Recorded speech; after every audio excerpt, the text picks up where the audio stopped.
Rádio Direitos Animais. A voz transformada em mensagem de paz e justiça a todos os seres sencientes.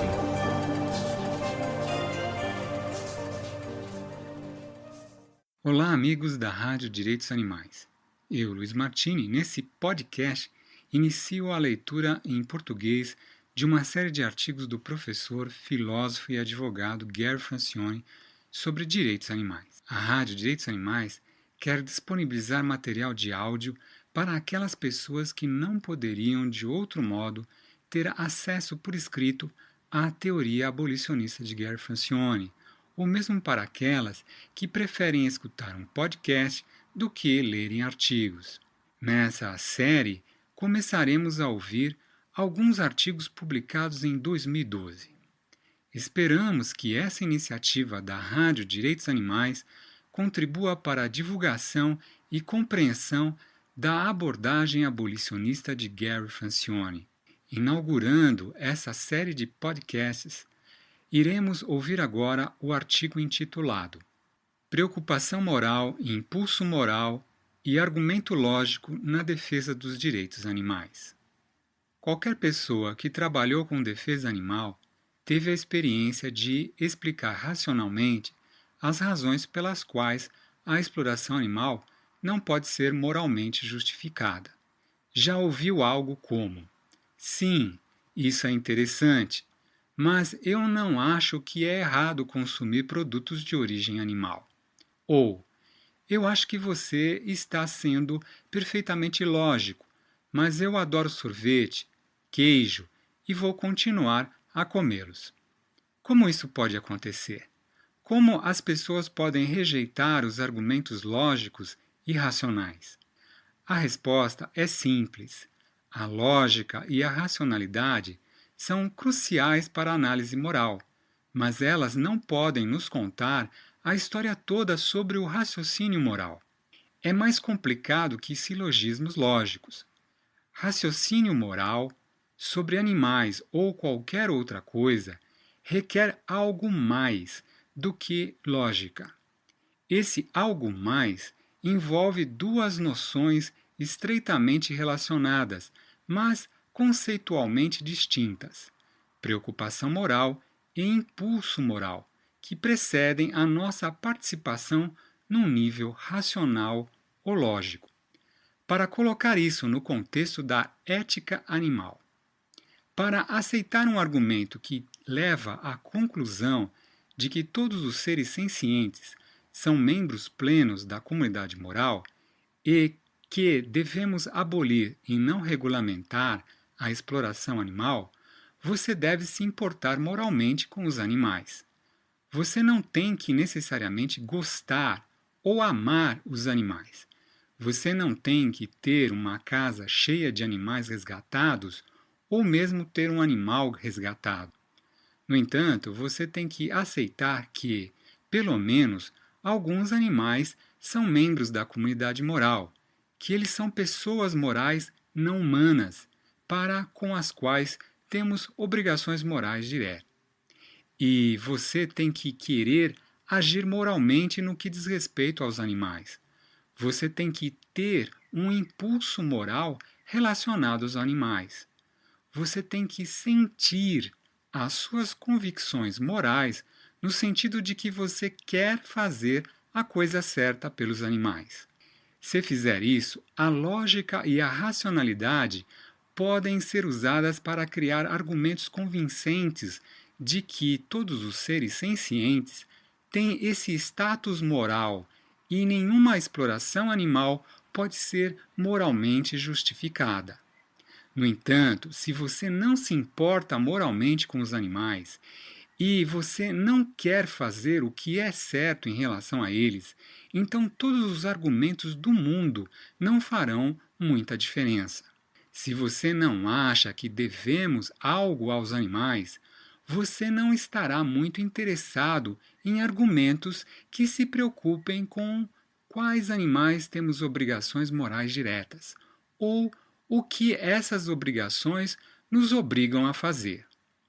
Lógica e racionalidade, necessárias mas não suficientes.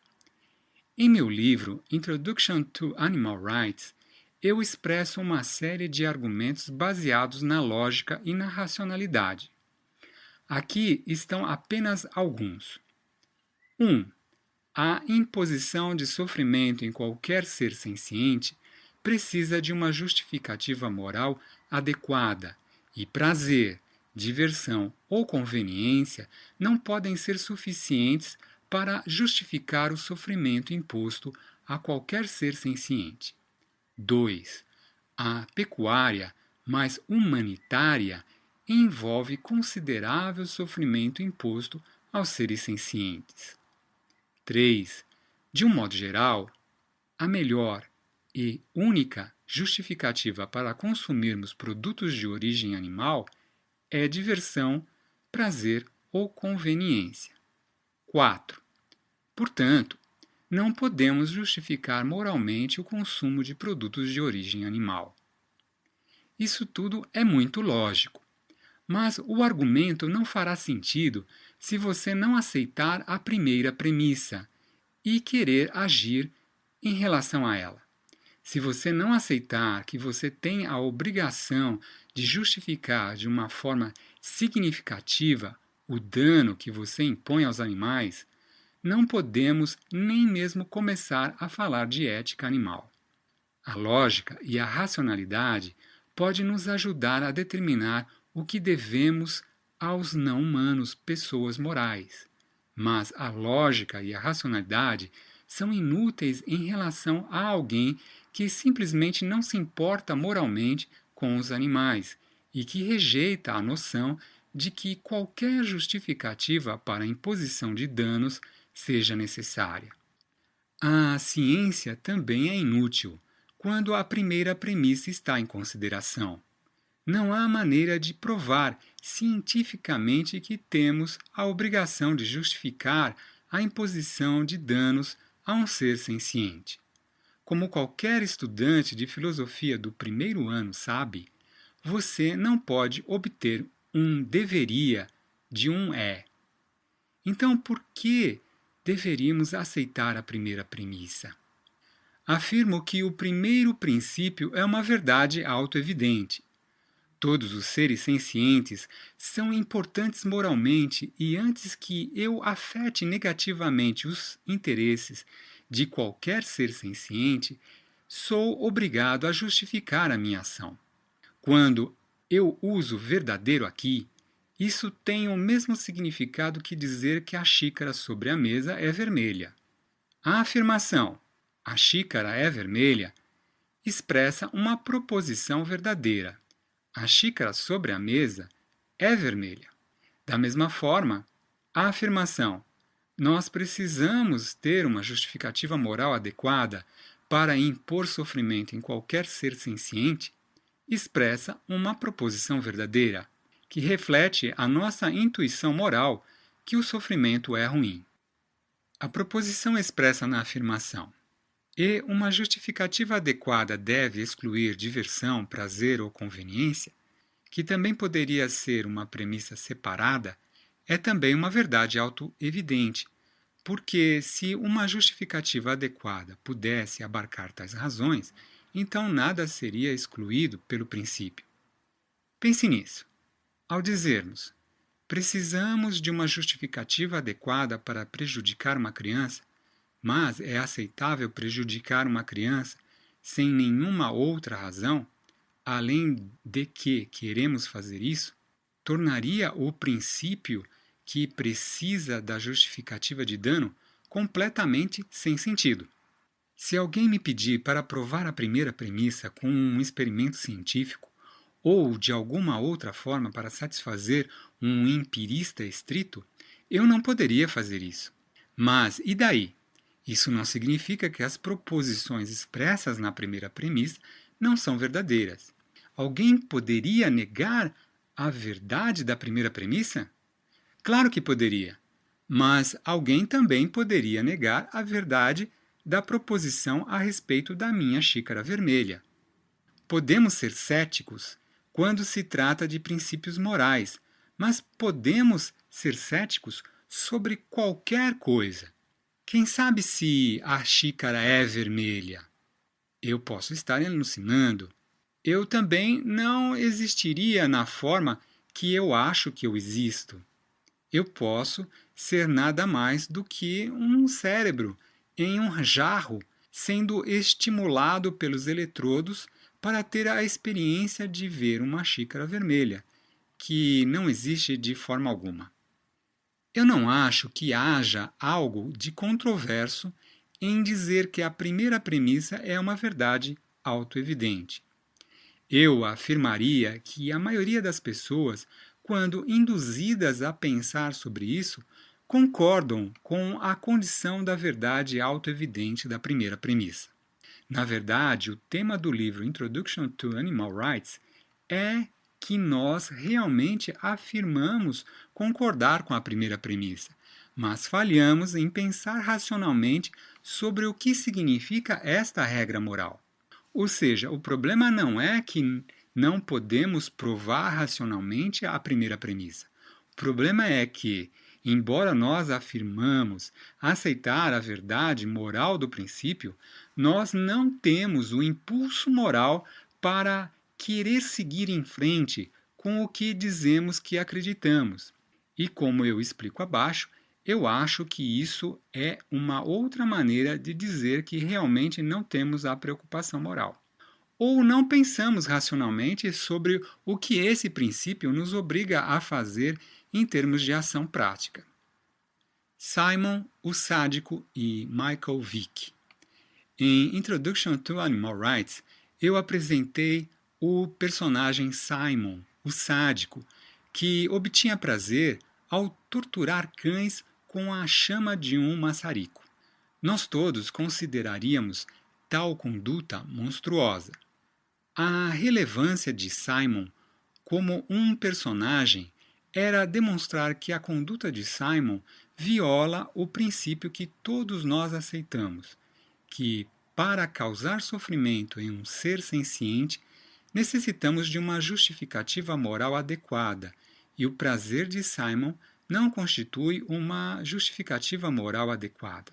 O resto do livro argumenta que a aceitação desse princípio moral requer que nós consideremos todos os seres sencientes e não apenas cães como membros da comunidade moral, e que devemos abolir toda a exploração animal. Recentemente, eu levantei as mesmas questões no contexto de casos reais de animais prejudicados, como a questão envolvendo o Michael Vick. A reação às rinhas de cães de Vick foi pervasiva, todo mundo o condenou. E a reação a Vick não era só crítica, as pessoas estavam moralmente ultrajadas por sua conduta. Por quê? A resposta é simples. Ele violou um princípio moral que a esmagadora maioria de nós aceita, que vemos como a representação de uma verdade moral. E dada a aceitação do referido princípio, a lógica e a racionalidade requerem também que vejamos que não podemos distinguir o que Vick fez do que qualquer um faz, que impõe sofrimento a um animal por nenhuma outra razão do que prazer, diversão ou conveniência. Esse entendimento requer que sejamos veganos e que procuremos abolir todo o uso de animais.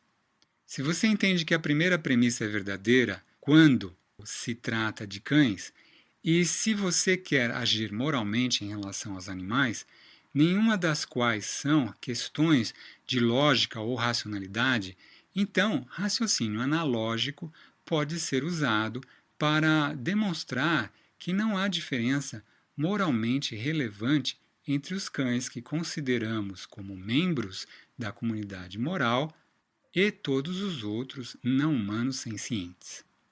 É uma questão de lógica só depois que há uma aceitação de que os animais, ou pelo menos alguns animais, importam moralmente.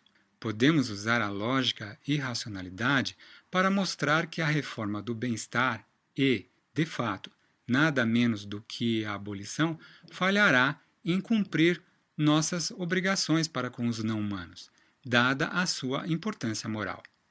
Mas, se nós não aceitamos que os animais têm um significado moral, então argumentos sobre se devemos usar os animais ou como deveríamos tratá-los, seja com base na teoria de direitos, no utilitarismo, na ética da virtude ou qualquer outra coisa, não farão sentido. Como eu discuto em Introduction to Animal Rights, a noção de valor inerente igual não é, de modo algum, misteriosa ou metafísica. É uma noção lógica que diz respeito aos requisitos mínimos para a participação na comunidade moral, e isso exige que concedamos aos animais o direito moral de não ser tratados como coisas. Esta é outra maneira de dizer que essa noção requer a abolição da exploração animal. Mas, se nós não aceitamos que os animais pertencem à comunidade moral em primeiro lugar, ou se nós não nos importamos em agir moralmente, a noção de que animais têm valor inerente igual não será de muita utilidade. Todos nós rejeitamos a escravidão humana, porque reconhecemos que ela coloca aqueles que estão escravizados inteiramente fora da comunidade moral, que os reduz a coisas.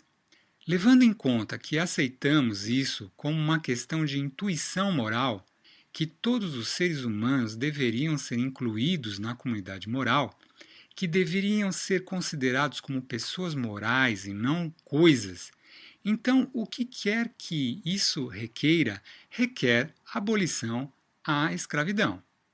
Da mesma forma, se vemos os animais como tendo um valor moral, então qualquer outra coisa que isso requer abolir a sua condição de propriedade, de coisas, e tratá-los como pessoas morais.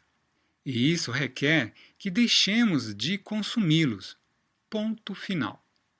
Mas se nós não vemos nenhum animal como tendo valor moral, e que é uma questão que não pode ser provada de alguma forma, objetiva ou científica, então argumentos lógicos sobre quais animais deveriam ser considerados como pessoas morais e qual personalidade moral isso requer serão inúteis.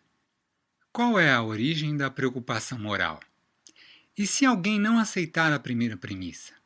E se alguém simplesmente não vê os animais como membros da comunidade moral? Podemos provar que eles estão errados? Claro que não. Para mudar o comportamento moral, é necessário algum componente afetivo. A fim de estar aberto à análise lógica da questão animal, você tem que ver os animais como membros da comunidade moral e tem que querer agir com base nessa percepção. Isso não é uma questão de lógica e racionalidade.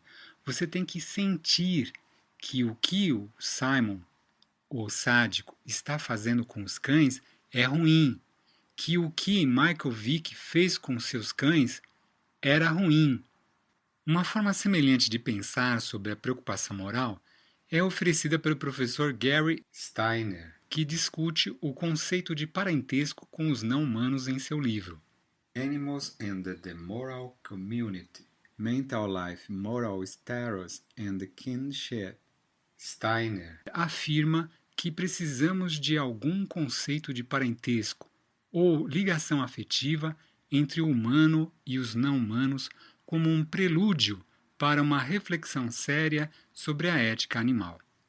Concordo com Steiner, porque eu acho que a maioria de nós tem uma predisposição à percepção de parentesco com os animais.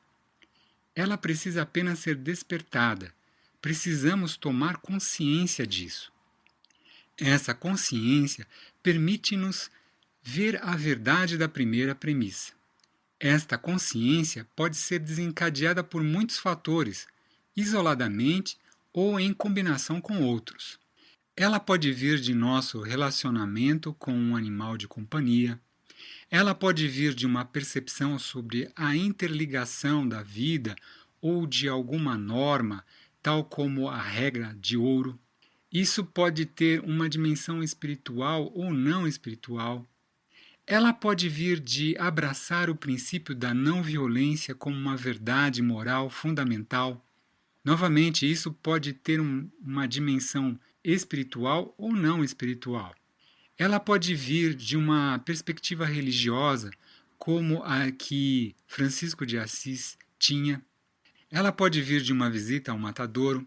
Ela pode vir da leitura de literatura ou poesia. Ela pode vir de alguma experiência estética. Em suma, há muitas ocasiões para nos tornarmos conscientes de nossa preocupação moral. Mas se nós a chamamos de preocupação moral ou percepção de parentesco, é necessário entender que isso deve incluir um impulso moral para querer seguir em frente e para agir de forma a reconhecer e respeitar o valor moral dos animais, ou o que representa o nosso parentesco com eles. Quando temos a preocupação moral ou a percepção de parentesco, que inclui o impulso moral e querer fazer a coisa certa pelos animais, então faz sentido falar sobre usar a lógica e a racionalidade para discutir conclusões específicas sobre o escopo da classe de pessoas não humanas, na minha opinião, todos os seres sencientes, e o que a condição deles, como seres morais, requer de nós, na minha opinião, a abolição de todo o uso de animais. Até que tenhamos essa preocupação moral e o impulso de querer agir de uma forma que reconheça a condição moral dos animais, a lógica e a racionalidade serão ignoradas. A advocacia abolicionista. Se alguém aceita a primeira premissa, e lembre-se que, neste ensaio, eu só estou falando sobre um dos muitos argumentos que eu faço no meu trabalho.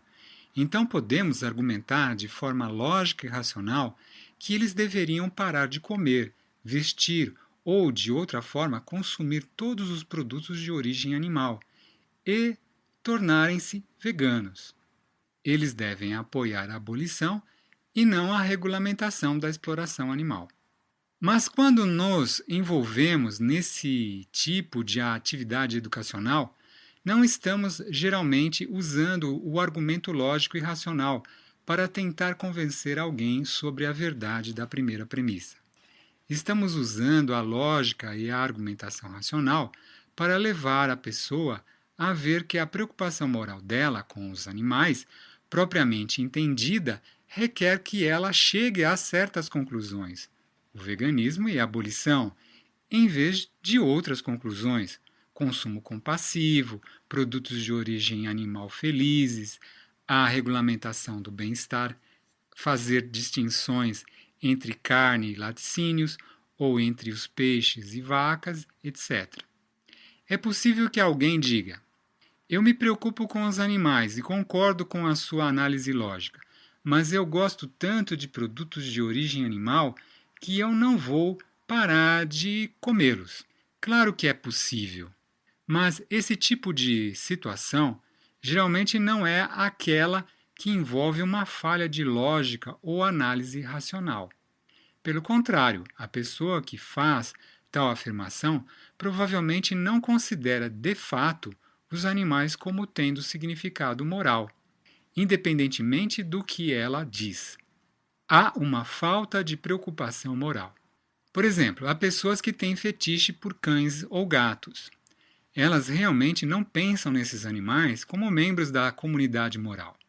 Em vez disso, elas têm alguma reação estética ou outra reação possivelmente obsessiva em relação a eles, que não é realmente diferente do tipo de reações que as pessoas possam ter em relação aos carros ou roupas ou outras coisas.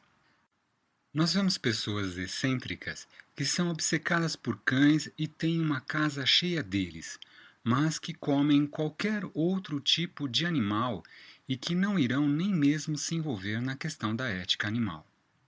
Se importar com os animais de uma forma moral não é uma questão de gostar deles ou pensar que eles são bonitos.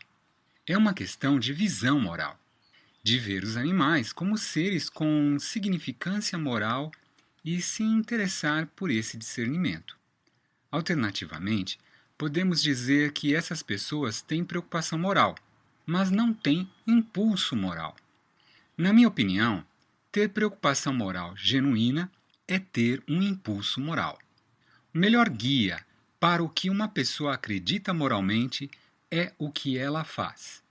Assim, embora eu ache que a preocupação moral e impulso moral possam ser separados para fins de explicação, eu considero que a preocupação moral, na ausência de impulso moral, seja, na verdade, uma ausência de preocupação moral.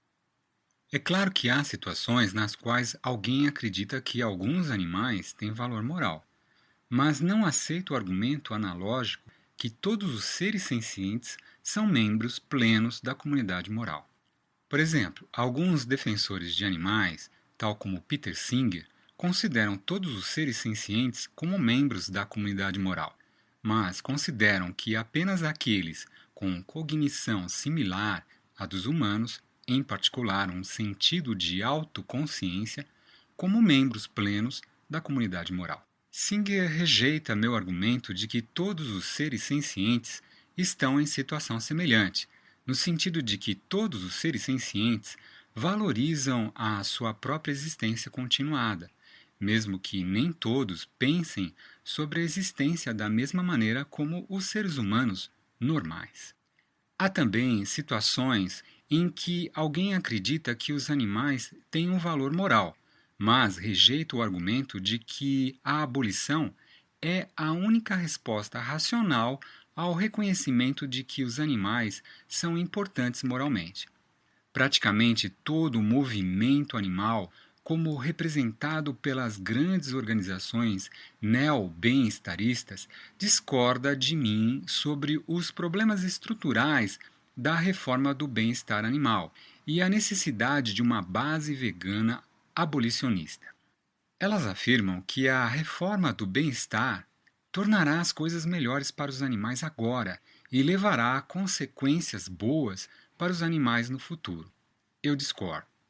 Há situações nas quais as pessoas afirmam considerar os animais como membros da comunidade moral, mas também afirmam que podemos aplicar uma estrutura para analisar as nossas obrigações morais para com os animais que é diferente da que usamos no que diz respeito aos seres humanos.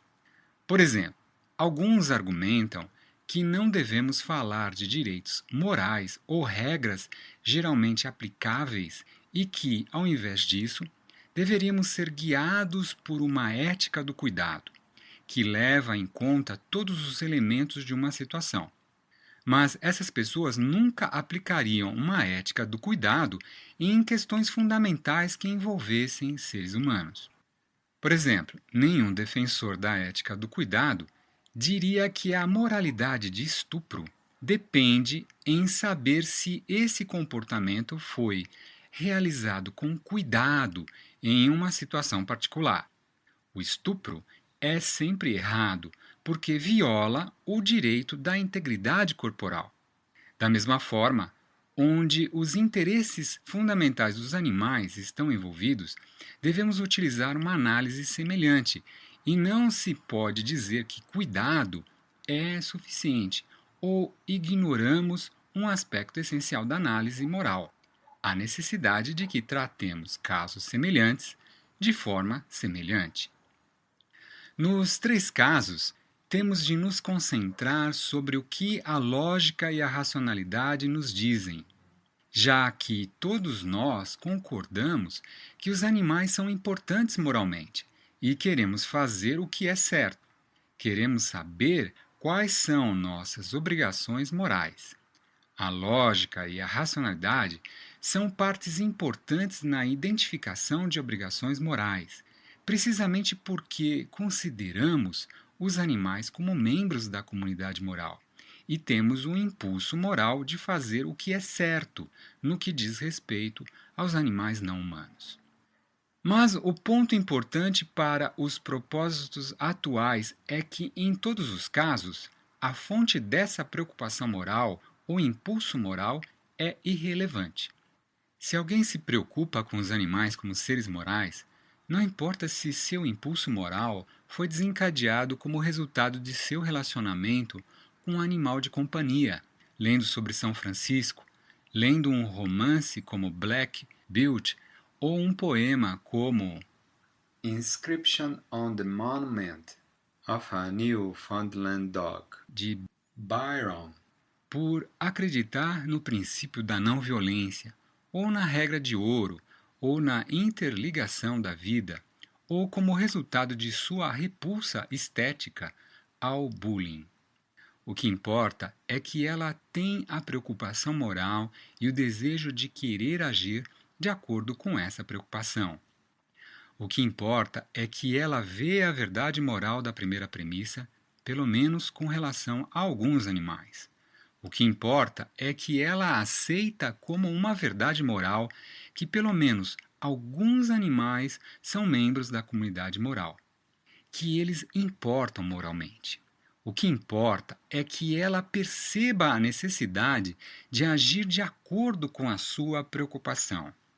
É então, e só então, quando ela quer fazer a coisa certa em relação aos animais, que ela pensa que são importantes moralmente, que podemos usar a lógica e a racionalidade para demonstrar que a sua preocupação moral deve se estender a todos os animais e requerer a abolição, e não a regulamentação do uso de animais.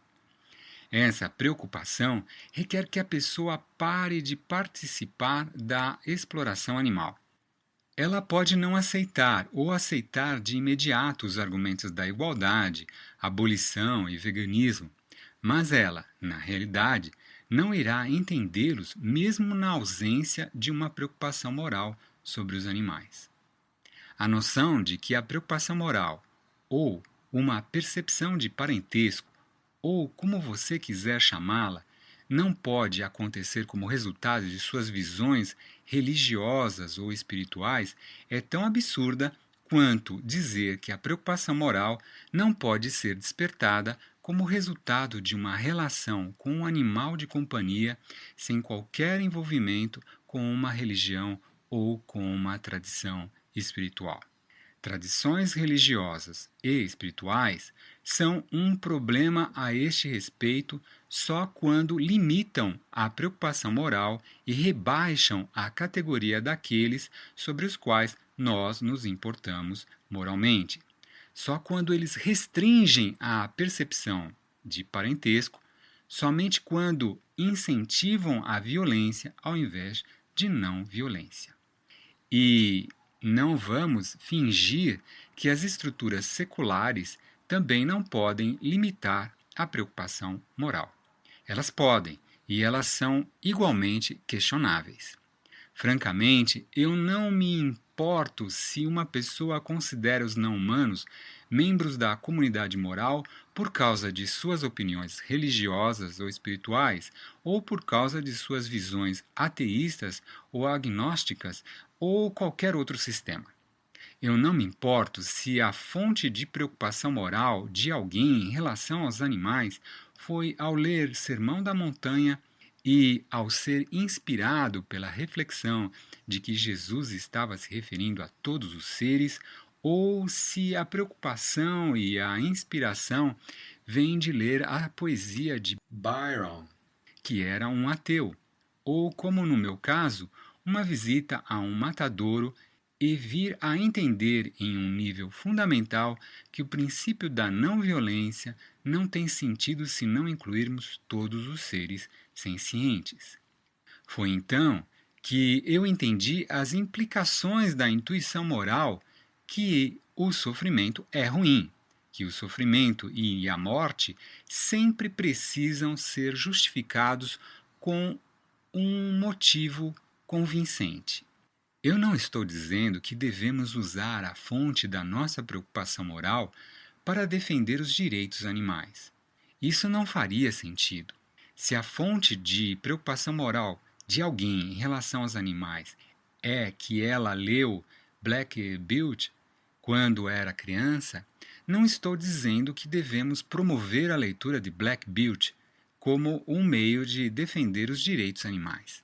Na verdade, existem muitas pessoas que leram Black Beauty quando criança e que não se tornaram veganas.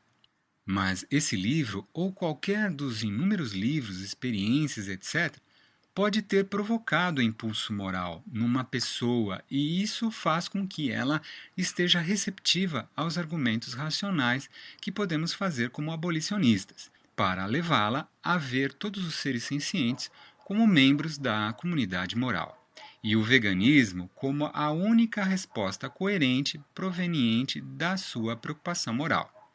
Mas se ela não tem nenhuma preocupação moral em primeiro lugar, ela não vai estar receptiva a esses argumentos.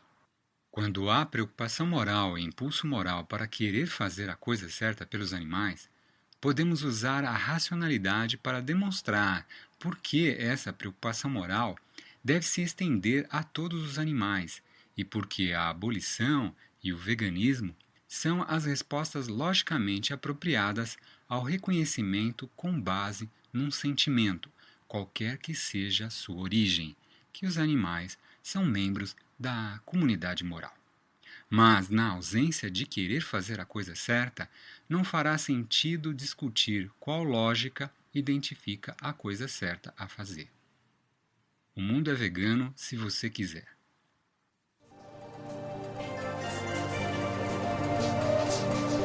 Rádio Direitos Animais. A voz transformada em mensagem de paz e justiça a todos os seres sencientes.